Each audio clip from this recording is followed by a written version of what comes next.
Have you ever wondered how much money you need to start a townhouse property development? It's a great question, but the answer can be somewhat complex. For the purpose of this video, I'm going to simplify and generalize it the best way I can. I want to get you thinking about it the right way and heading in the right direction. Let's get into the video.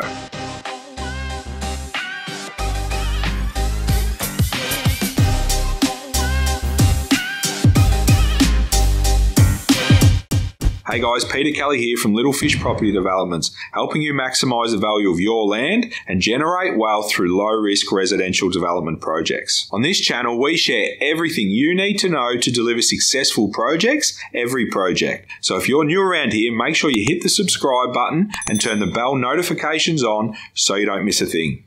Let's talk money. In particular, let's talk about how much you need to get your first townhouse development project off the ground. The short answer, the more money or capital you have to contribute to your project, the better. It's going to mean the less risk. And of course, the less interest you'll need to pay, given there's less funding that will be required. Essentially, the more of your own capital you can use, the more profit you can expect to make. It's no secret that with development loans, bank interest can be aggressive, but it's going to depend on your loan structure and your own personal and project circumstances. The caveat though is that your capital will be tied up for the duration of the project, so you won't be able to use it to invest elsewhere or spend on your lifestyle. It'll be off working for you. Everyone will have different motivations when it comes to their project and will want to leverage a funding strategy that makes sense to them. What makes sense for you and your project may not make the same sense for someone else and their project. The key is to understand your options as clearly as possible so you can make the best educated decision for yourself and your project. Your decision needs to be based on your own financial position and personal circumstances. How much you'll need to do a property development is going to come down to the project type and the project size. As a general rule, you want to have somewhere between 25 to 35% of the proposed overall development cost. It will come down to your lender's appetite for the type of project you're looking to undertake. All funders have different lending appetites and criteria. It is essential that you get good advice. You need to partner with a broker that has significant experience in the type of development you are looking to do. It sounds obvious, but just because a broker tells you they have experience in this type of funding, it doesn't mean they do. So you need to be careful and make certain you are getting the quality advice. A key term and calculation you need to become familiar with is the loan-to-value ratio, also known as LVR for short. LVR is one of the key factors that banks use to determine the amount of funds that they will be prepared to lend you on your project. The loan-to-value ratio is the amount of your loan compared to the value of your property. LVR is calculated by dividing the amount of the loan by the value of the property. For example, if your property is worth $250,000 and you have a deposit of $50,000, the LVR will be 80%. For example, you purchase the property for $1 million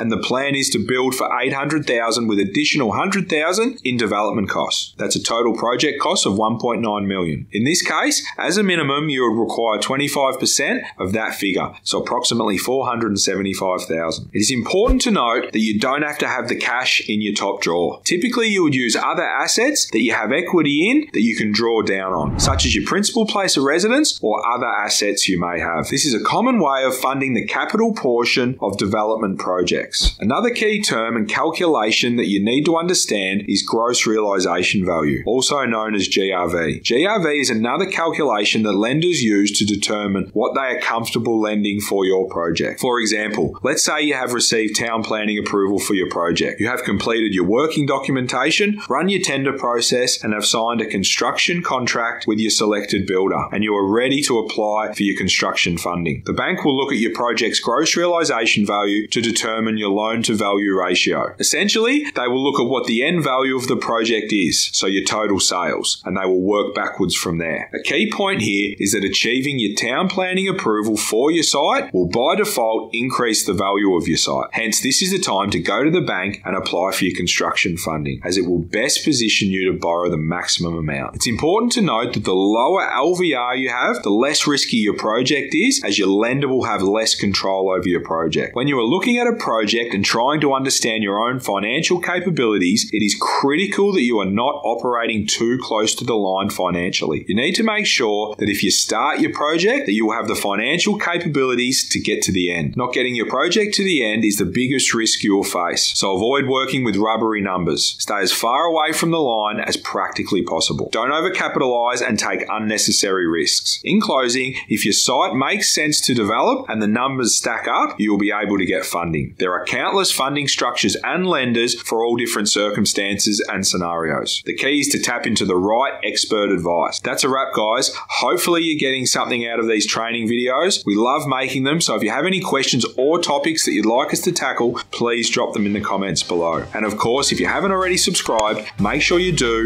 and turn the bell notifications on so you don't get left behind. I'm Peter Kelly. Thanks for watching, and until next time, happy developing.